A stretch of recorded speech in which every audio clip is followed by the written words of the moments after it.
نظر چاہیے، ہم گئے مصطفیٰ، ہم گئے مصطفیٰ، ہم گئے مصطفیٰ کی نظر چاہیے۔ جب لوگ پلٹ کے آ جاتے ہیں تو دو فرشتے آتے ہیں، منکر نکیر ان کے نام ہیں، اور وہ اس کو بٹھا دیتے ہیں اور بٹھا کر کے اس سے 3 سوال پوچھتے ہیں۔ پہلا سوال یہ ہوتا ہے من ربک، تیرا رب کون ہے؟ اب کوئی مانے یا نہ مانے، رب تو سب کا اللہ ہی ہے۔ اگر کوئی انکار بھی کرے تو اس کے باوجود اس کا رب کون ہے؟ اس کا رب اللہ ہے۔ تو دنیا کے اوپر کوئی اقرار کرے یا انکار کرے، لیکن نفس الامر میں، حقیقت میں اس کا رب اللہ ہی ہے۔ یہ تو حقیقت ہے، یہ تو طے شدہ ہے۔ لیکن جو عقیدہ دنیا پہ رہا ہوگا وہی عقیدہ اس کے لہجے میں آئے گا۔ اگر اس نے عملاً، رویتاً، قولاً، فعلاً اپنے اللہ کو اپنا رب مانا، رب کہتے ہیں کسی چیز کی تربیت اس کی استعداد ذاتیہ کے مطابق کرنے والا رب کہلاتا ہے۔ تو اللہ تعالیٰ جل شانہ ہم سب کا خالق بھی ہے، مالک بھی ہے، رازق بھی ہے، اور ہماری ضروریات کا وہ کفیل بھی ہے۔ وہ ہمارا رب ہے، اور صرف ہمارا رب ہی نہیں ہے، رب العالمین ہے، پورے جہانوں کا رب ہے، پوری کائنات کا رب ہے۔ خالق بھی سب کا وہی ہے اور رب بھی سب کا وہی ہے۔ جو اسے مانتا ہے اسے بھی رزق دیتا ہے، جو نہیں مانتا تو اس کے لیے بھی رزق کے دروازے بند نہیں کرتا۔ حضرت ابراہیم علیہ السلام کی عادت یہ تھی کہ جب تک کوئی مہمان نہیں آ جاتا تھا اتنی دیر تک کھانا نہیں کھاتے تھے۔ بھوک لگتی تو کوئی مہمان ڈھونڈتے تاکہ اس کے ساتھ بیٹھ کے کھانا کھاؤ۔ کھانا جتنا بھی مرغن اور جتنا بھی جو ہے وہ پرتکلف کیوں نہ ہو، اگر مہمان کے ساتھ کھایا جائے گا تو اس کا قیامت کے دن کوئی حساب نہیں ہوگا۔ تو مہمان کے ساتھ وہ کھانا کھایا کرتے تھے۔ مہمان اللہ کی رحمت ہوتا ہے۔ اچھا، وہ ایک دن مہمان ڈھونڈنے نکلے تو ایک بوڑھا شخص ملا تو اسے اپنے ساتھ گھر میں لے آئے، بٹھایا دسترخوان پہ۔ جب کھانے کا وقت آیا تو کہا کہ اللہ کے نام سے شروع کرو۔ اس نے کہا میں تو اللہ کا نام نہیں لوں گا، میں تو بتوں کا پجاری ہوں، بتوں کو پوجنے والا ہوں۔ حضرت ابراہیم علیہ السلام نے کہا کہ تیرے ساتھ میرا تعلق کوئی کاروباری، کوئی ذاتی، کوئی اور تو ہے نہیں، میں رب کے لیے ہی تو تجھے کھلا رہا ہوں، اور اگر تو رب کا نام ہی نہیں لے گا تو پھر میرا تیرا رشتہ کیا باقی بچتا ہے؟ اس نے کہا میں چند لقموں کے لیے اپنے بتوں سے بے وفائی نہیں کر سکتا۔ وہ غالب نے کہا تھا نا کہ وفاداری بشرط استواری اصل ایمان ہے، مرے بت خانے میں تو کعبے میں گاڑو برہمن کو۔ اس نے اپنے انداز میں ایک بات کی تھی کہ وفاداری بڑی چیز ہوتی ہے، تو اس نے بتوں سے وفاداری کا بھرم رکھا۔ اس نے کہا کہ میں چند لقموں کے لیے جو ہے وہ تیرے رب کا نام لوں اور اپنے معبودان کا نام چھوڑ دوں، یہ نہیں ہو سکتا۔ آج تو لوگ چائے کی پیالی پہ دین بیچ رہے ہیں، کیا آج ممبر و محراب فروخت نہیں ہو رہے؟ لیکن اس بوڑھے شخص نے کہا کہ میں چند لقموں کے لیے، چند ٹکڑوں کے لیے میں اپنے بتوں سے بے وفائی نہیں کر سکتا۔ حضرت ابراہیم نے کہا تو اگر بتوں کے ساتھ اتنی محبت رکھتا ہے تو پھر میں بھی رب کے نام کے علاوہ تجھے دینے پہ آمادہ نہیں ہوں۔ وہ دسترخوان سے اٹھ کے چلا گیا۔ وہ چلا گیا تو جبریل امین حاضر خدمت ہوئے، رب کا سلام دیا۔ اے ابراہیم، رب سلام دیتا ہے اور فرماتا ہے تو نے آج میرا ایک بندہ ناراض کر دیا۔ یا اللہ، وہ تیرا بندہ تھا، اس کو تو تیرا نام لینا بھی گوارا نہیں تھا۔ کہا ابراہیم اس کی عمر کتنی ہوگی؟ یا اللہ 80 سال کے قریب ہوگی۔ کہا اتنا عرصہ ہو گیا میں اس کو رزق دے رہا ہوں، تو ایک دن نہیں کھلا سکا؟ اب ابراہیم علیہ السلام اس کو ڈھونڈنے نکلے ہیں۔ وہ کسی پہاڑ پہ چڑھ رہا تھا، دور سے آواز دی او میاں آ جاؤ، کھانا ٹھنڈا ہو رہا ہے۔ اس نے کہا تم تو بڑے سخت تھے، لہجے میں، رویے میں تبدیلی کیسے آ گئی؟ کہا کہ اسی رب کا پیغام آیا ہے کہ مجھے اتنا عرصہ ہوا اسے کھلاتے ہوئے، وہ مجھے نہیں بھی مانتا تھا، پھر بھی میں اس کی ضروریات کو پورا کرتا رہا ہوں، اور تم ایک دن نہیں دے سکے، تو آؤ کھانا ٹھنڈا ہو رہا ہے۔ کہا تے رب کا نام نہیں لوں گا، کہا نہ لینا، کہا اتنی تبدیلی، کہا اسی رب کا سندیش آیا ہے، اسی رب کا پیغام آیا ہے، کہا پھر کھانا بعد میں کھاؤں گا، پہلے اپنے رب کا مجھے غلام بنا لے۔ تو کوئی مانے اس کو بھی دیتا ہے، کوئی نہ مانے اس کو بھی دیتا ہے، بلکہ دنیا کے اوپر کافروں کو زیادہ دیتا ہے۔ ایک روایت میں آتا ہے کہ اگر اہل ایمان کی دلجوئی کا لحاظ نہ ہو تو کافروں کے گھروں کی سیڑھیاں سونے اور چاندی کی ہوں، لیکن یہ کہیں گے ہمیں تو مار ہی دیا ہے۔ اور اقبال نے کہا تھا نا کہ کافر کو دیے حور و قصور اور مومن کے لیے فقط وعدہ حور، تو اس لیے ان کی دلجوئی ہے، ورنہ کافروں کو اتنا دور، چونکہ ان کا حصہ آخرت میں نہیں ہے، ان کا حصہ صرف دنیا ہے۔ دنیا پہ عیش کریں، دنیا پہ عیش و عشرت کی زندگی گزارے، دنیا ہی دنیا، آخرت میں ان کا کوئی حصہ نہیں، اور مومن کا آخرت میں حصہ ہے۔ اور دنیا کے اوپر جو تکلیفیں آتی ہیں ان تکلیفوں کا بدلہ اس کو قیامت کے دن دیا جائے گا، بلکہ صحیح حدیث میں آتا ہے کہ جب اہل بلا کو ان پر آنے والی مصیبتوں کا صلہ دیا جائے گا تو لوگ آرزو کریں گے کاش ہمارے بدن کو لوہے کی کینچیوں سے کاٹ دیا ہوتا، اور دنیا کے اوپر ہمیں بھی تکلیفیں، اذیتیں، آلام و مصائب آئے ہوتے۔ تو مومن جب اللہ کی طرف سے آنے والی کسی تکلیف کو خندہ پیشانی کے ساتھ قبول کرتا ہے اور اس پہ راضی رہتا ہے اور صبر کا دامن ہاتھ سے نہیں چھوڑتا، واویلا نہیں بچاتا، جزا فضا نہیں کرتا، تو اللہ تعالیٰ نے اس کے لیے اجر رکھا ہے۔ بلکہ رسول کریم نے ارشاد فرمایا مومن کے پاؤں میں جو کانٹا چبھے تو اللہ اس کا بھی مومن کو قیامت کے دن اجر عطا فرمائے۔ تو مومن کی زندگی جو ہے وہ بڑی خوبصورت زندگی ہے۔ تو دنیا کے اوپر جو اسے مانتا ہے اللہ اسے بھی عطا کرتا ہے، جو اس کا انکار کرتا ہے اللہ اسے بھی عطا کرتا ہے، اس لیے کہ اس کی شان ہے کہ وہ رب ہے اور وہ سب کا لحاظ کرتا ہے اور سب کی ضروریات کو پورا کرتا ہے۔ پھر ہر شخص کی ضروریات الگ الگ ہیں، میری ضرورت الگ ہے، آپ کی کوئی اور ضرورت ہوگی، اور سب کی ضرورت کا اس نے لحاظ رکھا ہوا ہے۔ پھر بہائم کی، چوپایوں کی، حشرات الارض کی، پرندوں کی مختلف ضروریات ہیں۔ اڑنے والوں پرندوں کی ضروریات الگ ہے، پانی کے جانوروں کی ضروریات الگ ہیں، اس طرح حشرات الارض کی ضروریات الگ ہیں اور درندوں کی ضروریات الگ ہیں۔ یہاں تو ہم ایک آدھ کلو گوشت ہو تو گھر کے سارے افراد اس سے گزارا کر لیتے ہیں، لیکن شیر کو اور چیتے کو جو ہے وہ منوں کے حساب سے روزانہ چاہیے، رب ان کو روزانہ فراہم کرتا ہے۔ یہ پنساری کے پاس جائیں، اگر آپ کو ڈاکٹر یا حکیم لکھ دے کہ یہ آپ کو خالص سچے موتی چاہیے، اس کی کوئی چیز آپ کو بنا کے دیں گے تو آپ ہزاروں لاکھوں روپے خرچ کرتے ہیں، پھر بھی بعض کا اعتماد نہیں ہوتا کہ یہ بالکل 1 نمبر ہے یا 2 نمبر۔ تو رتی ماشی اور تولوں کے اندر آپ ان کو خریدتے ہیں اور وہ بھی آپ کو گمان ہوتا ہے کہ پتہ نہیں خالص ہیں یا ناخالص، لیکن دنیا کے اوپر لاکھوں کروڑوں پرندے پائے جاتے ہیں، جانور پائے جاتے ہیں، ہنس، اور وہ کھاتا ہی سچے موتی ہے۔ صبح کو بھی، شام کو بھی، دوپہر کو بھی اللہ سب کو پیٹ بھر کے کھانے کے لیے عطا فرماتا ہے۔ تو جس کی جو ضرورت ہے وہ رب ہے، اس ضرورت کو پورا کرتا ہے۔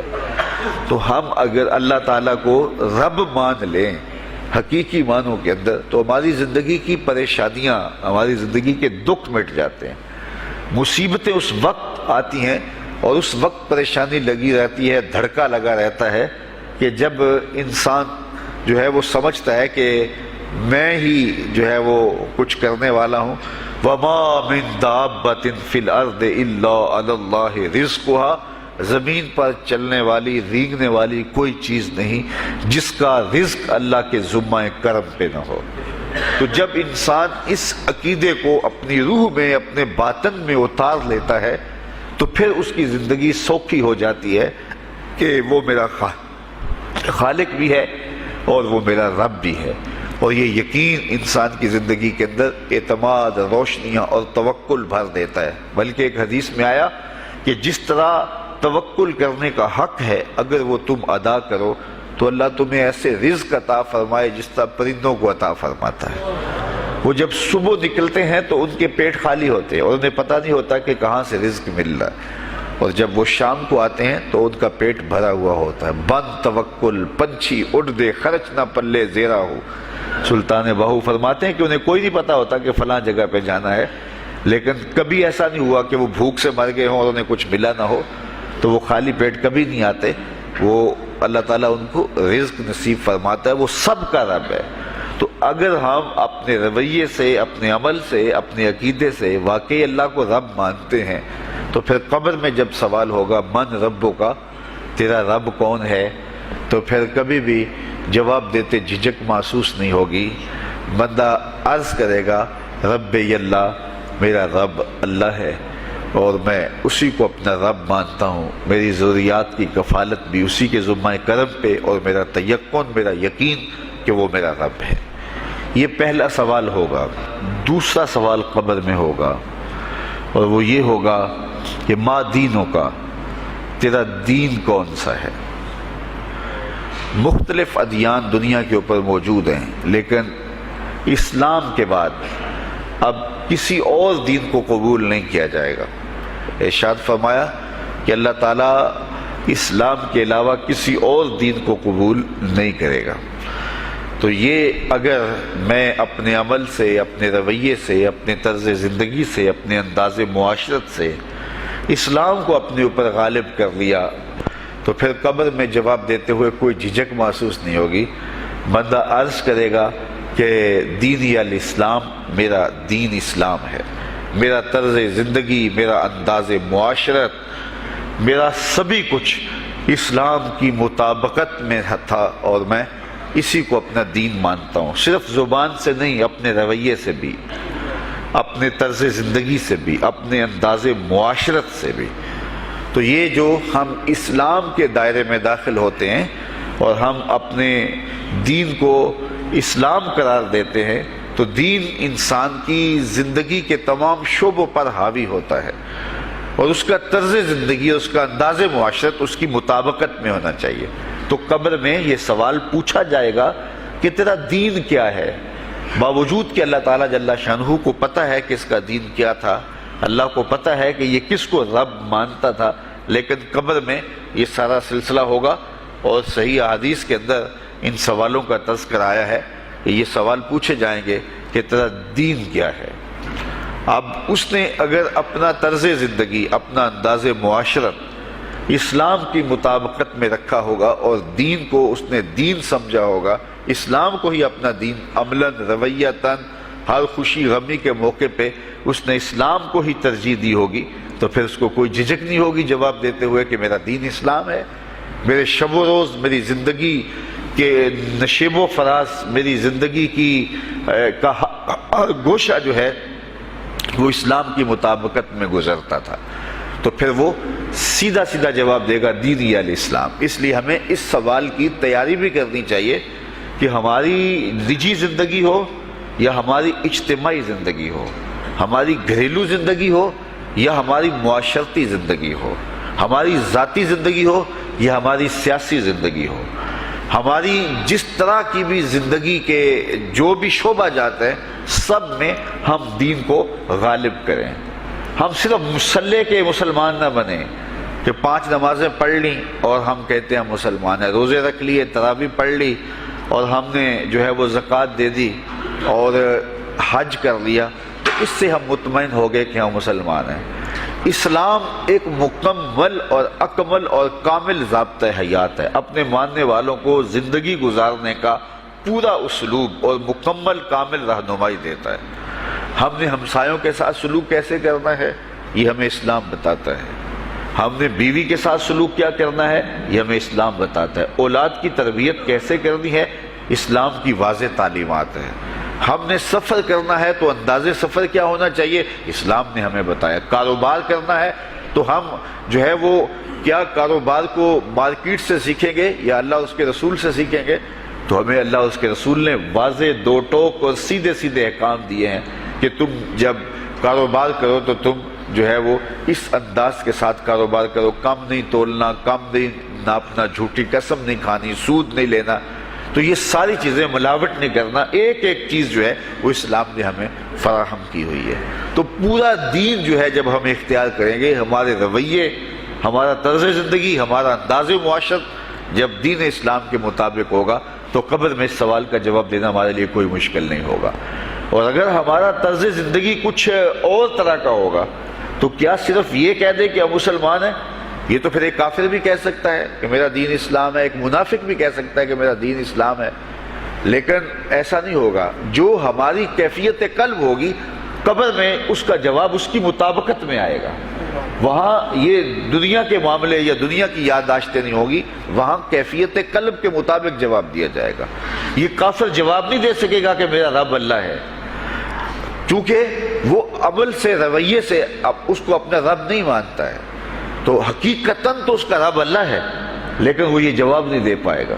اسی طرح جو شخص اپنے طرز زندگی کے اندر اسلام کو داخل نہیں کر چکا ہے اور اسلام کو اس نے اپنا ہادی رہنما نہیں بنایا ہے، تو وہ قبر میں اس سوال کا جواب کیسے دے سکے گا کہ میرا دین اسلام ہے، چونکہ اس کا رویہ، اس کا طرز زندگی اور اس کا انداز معاشرت ایسا نہیں رہا ہوگا۔ اس لیے ہمیں اپنی زندگی کے شب و روز کو اسلامی تعلیمات کے سانچے میں مکمل اور کامل طور پہ ڈھالنا ہوگا، تاکہ جب قبر میں سوال ہو تو ہم جواب دے سکیں کہ ہمارا دین اسلام ہے۔ تیسرا سوال جس پہ فیصلہ ہو جائے گا، اور اس کے بعد قبر میں یا جنت کا دروازہ کھول دیا جائے گا یا جہنم کی کھڑکی کھول دی جائے گی، وہ سوال تیسرا کیا ہوگا؟ اور وہ سوال بھی عقیدے کا ہے، بلکہ بخاری شریف کی ایک روایت کے مطابق 3 سوال نہیں ہوں گے، ایک ہی سوال ہوگا، اور وہ یہ تیسرا سوال ہوگا۔ فرشتے پھر پوچھیں گے حضور علیہ الصلوۃ والسلام کے روضہ دور سے اور قبر کے درمیان سے پردے ہٹا دیے جائیں گے، اور رسول کریم صلی اللہ علیہ وسلم سامنے ہوں گے، اور فرشتہ حضور کی طرف اشارہ کر کے کہے گا ما کنت تقول فی ھذا الرجل، ان کے بارے میں زندگی میں کیا کہا کرتا تھا۔ یہاں یہ نہیں ہے کہ تو نے کیا کہا تھا یا اب کیا کہتا ہے۔ جب مضارع کے اوپر کانا یا جو ہے وہ کانا کے مشتقات داخل ہوں تو پھر وہ ماضی استمراری کا جو ہے وہ معنی دیتا ہے۔ تو ما کنت تقول کا معنی یہ ہے کہ تو کیا کہا کرتا تھا، تیرا لہجہ کیا تھا، تیری زبان کیا تھی، ان کے بارے میں تیری رائے کیا تھی، تو کیا بولا کرتا تھا، کیا کہا کرتا تھا۔ تو یہ حضور علیہ الصلوۃ والسلام سامنے ہوں گے اور یہ سوال پوچھا جائے گا۔ اب ابو جہل سے پوچھا جائے گا ما کنت تقول فی ھذا الرجل، تو وہ کہے گا ہے ہاتھ لا ادری، ہائے افسوس میں نہیں جانتا یہ ہیں کون۔ ابو لہب سے پوچھا جائے گا، وہ کہے گا ہے ہاتھ لا ادری، ہائے افسوس میں نہیں جانتا یہ کون ہے۔ اچھا جانتا نہیں تو پتھر کس کو مارتا تھا، جانتا نہیں تو گڑے کس کی راہوں میں کھدواتا تھا، جانتا نہیں تو اوجریاں کس کے اوپر ڈلوایا کرتا تھا۔ آنکھیں پھاڑ پھاڑ کے تو ساری زندگی دیکھتا رہا، لیکن آج ابو جہل قبر میں اترا، حضور کی صورت نورانی سامنے ہے، اور پوچھا گیا کہ یہ کون ہے، یہ نورانی چہرے والے کون ہیں؟ تو ابو جہل کہتا ہے ہائے افسوس میں نہیں جانتا یہ کون ہے۔ اچھا جانتا نہیں تو پھر پتھر کس کو مارتا تھا؟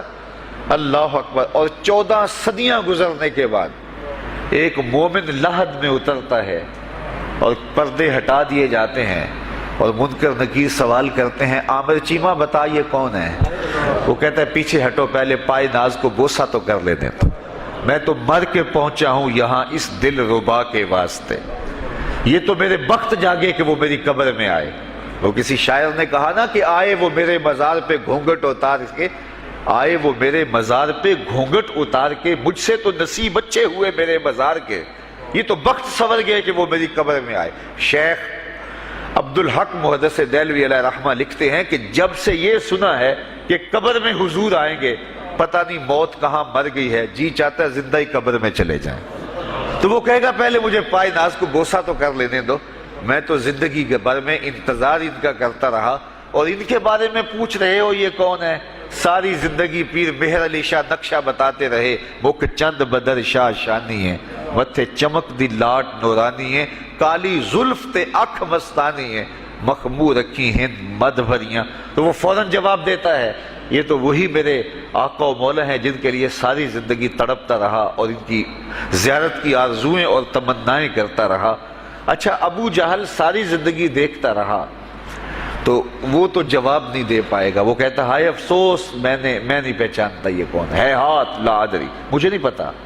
اور 14 صدیاں گزرنے کے بعد ایک مومن لحد میں اترتا ہے تو وہ فوراً کہتا ہے یہ تو وہی ہیں جن کے لیے زندگی گزار آیا ہوں۔ تو جس نے دیکھا تھا وہ پہچان نہیں سکتا، اور صدیوں بعد جو دنیا کے اوپر آیا وہ فوراً پہچان بھی رہا ہے اور پائے ناز کو بوسے بھی کر رہا ہے، تو پھر اس کا کیا جواب ہوگا؟ تو اس کا جواب علامہ اقبال علیہ رحمہ نے دیا۔ وہ کہتے ہیں قبر میں یہ جو آنکھیں ہیں ان میں تو مٹی پڑی ہوگی، یہ تو بند ہوگی، دل کی آنکھیں کھلی ہوں گی۔ ابو جہل نے ان آنکھوں سے دیکھا تھا، یہ آنکھیں تو اب کھلی نہیں ہیں، تو ان سے وہ کیسے پہچانے گا؟ اور دل کی آنکھوں نے حضور کو دیکھا ہی نہیں تھا۔ اور یہ صدیوں گزرنے کے بعد جو مومن لحد میں اترتا ہے اس کی گو ان آنکھوں نے نہیں دیکھا تھا، لیکن در دل مسلم مقام مصطفیٰ است، مومن کے دل کے ڈیرے کے اندر مومن کے دل میں حضور ہی بستے ہیں، اس لیے اس کی آنکھوں نے، دل کی آنکھوں نے حضور کو دیکھا اور پہچان لیا، اس لیے کہ دل کی آنکھوں نے حضور پہلے بھی دیکھے ہوئے تھے اور دل آرزو میں مچلتا رہا، اس لیے دل کو پہچاننے میں دیر نہیں لگی۔ تو وہاں یہ آنکھ نہیں پہچانے گی، یہ آنکھ پہچانے گی، اس لیے اقبال نے دوسرے مقام پہ کہا دل بینا بھی کر طلب خدا سے کہ آنکھ کا نور دل کا نور نہیں۔ آنکھ کا نور اور ہے، دل کا نور اور ہے۔ تو اگر کوئی شخص دنیا کے اوپر دل کے نور سے بے بہرا رہا، قیامت کے دن یہ آنکھیں اسے فائدہ نہیں دے گی، بلکہ اللہ تعالیٰ نے خود قرآن مجید میں ایک مقام پہ فرمایا من کان فی ہذہ اعمی فہو فی الآخرۃ اعمی واضل سبیلا، جو اس دنیا میں اندھا رہا کل قیامت کے دن بھی نابینا اٹھایا جائے گا۔ اس سے ان آنکھوں کی بے نوری قطعاً مراد نہیں، کسی مفسر نے نہیں لکھا، بلکہ وہ تو واضح حدیث میں آتا ہے جو دنیا میں ان دو محبوب چیزوں سے آزمایا گیا، اللہ تعالیٰ قیامت کے دن اسے صلہ عطا فرمائے گا۔ یہ جو دنیا کے اوپر نابینا ہوتے ہیں، نابینا ہو جاتے ہیں یا پیدائشی نابینا ہوتے ہیں، تو یہ دنیا کی لذتوں سے اور دنیا کے نفعوں سے لطف اندوز نہیں ہو پاتے۔ یہ بہت بڑی آزمائش ہے، جہان اندھیر ہوتا ہے ان کے لیے، لیکن قیامت کے دن اللہ تعالیٰ اس کا بہتر صلہ ان کو عطا فرمائے گا جو دو ان محبوب چیزوں سے آزمایا گیا۔ تو اگر وہ دنیا پہ اندھا تھا اور حقیقی طور پہ، اور قیامت کے دن بھی اندھا اٹھایا جائے گا، یہ تو پھر مناسب نہیں ہوگا۔ تو یہ جو قرآن نے کہا جو دنیا میں اندھا رہا وہ قیامت میں بھی اندھا اٹھایا جائے گا، تو اس سے ان آنکھوں کی بے نوری قطعاً مراد نہیں ہے، اس سے دل کی بے نوری مراد ہے۔ تو دل اگر بینا ہوا، دل اگر روشن ہوا، تو پھر قبر کے اندر بھی دل دے دیوے دی روشنائی جاوے وچ زمینہ، تو پھر وہ معرفت رسول کا سبب ہوگا دل کا اجالا، اور پھر حشر کے اندر بھی جو ہے وہ دل کی آنکھیں روشن ہوں گی۔ تو جس نے اپنے قلب کو نور معرفت سے، نور ایمان سے اور نور محبت سے منور نہیں کیا ہے، تو وہ قبر کے اندر، حشر کے اندر نابینا ہی اٹھایا جائے گا، اور یہ قرآن کی صریح نص ہے۔ تو اب ابو جہل نے ان آنکھوں سے دیکھا ہے، لیکن جب سوال ہوتا ہے بتاؤ یہ کون ہے، تو وہ کہتے ہیں ہے ہاتھ لا ادری، افسوس میں نہیں جانتا۔ اور صدیاں گزرنے کے بعد ایک مومن لحد میں اترتا ہے، ظاہری ملاقات بھی نہیں ہے، جب اس سے پوچھا جاتا ہے یہ کون ہے، تو وہ کہتا ہوا محمد صلی اللہ علیہ وسلم، یہ تو وہی آقا ہے جن کے لیے ساری زندگی، جن کے تذکروں کی خوشبو سونگھتا رہا ہوں، تو مجھے تو جو ہے وہ ان کے پائے ناز کو بوسہ کر لینے دو۔ تو بتاؤ اس کے دل کی آنکھوں نے حضور کی معرفت حاصل کی اور حضور کو پہچان لیا، تو دل بینا بھی کر طلب خدا سے کہ آنکھ کا نور دل کا نور نہیں۔ تو حضور علیہ الصلوۃ والسلام کے حوالے سے جب سوال ہوگا، اگر اس سوال کا جواب نہیں آیا تو پھر جہنم کی کھڑکی کھول دی جائے گی، اور اگر اس سوال کا جواب آیا تو پھر جنت کے دروازے کشادہ کر دیے جائیں گے، اور جنت کی ٹھنڈی ہوائیں اس کی قبر میں آ جائیں گی۔ بلکہ حدیث میں آتا ہے، اسے کہا جائے گا کہ نم کنومت العروس، ایسے سو جا جس طرح دلہن سوتی ہے۔ اور وہاں سے لے کر کے حشر تک کا سفر جو ہے اس کے لیے بہت لمبا سفر نہیں ہوگا، وہ ایسے ہوگا کہ جو ہے وہ ایک خوبرو کے گلے سے ہار گرے گا اور وہ موتی ٹوٹ کے گر جائیں گے، اور وہ اس کو چننے میں مصروف ہو جائے گا۔ ابھی سارے موتی چن نہیں پائے گا کہ قیامت آ جائے گی۔ یہ مومن کے لیے اللہ نے آسانی رکھی، 50,000 سال کا دن ہوگا یوم محشر، لیکن جو مومن ہوگا اس کے لیے حشر کا اتنا بڑا دن ایسے ہوگا جتنا عصر کا وقت ہوتا ہے، تو اتنے تھوڑے وقت میں اس کے لیے گزر جائے گا۔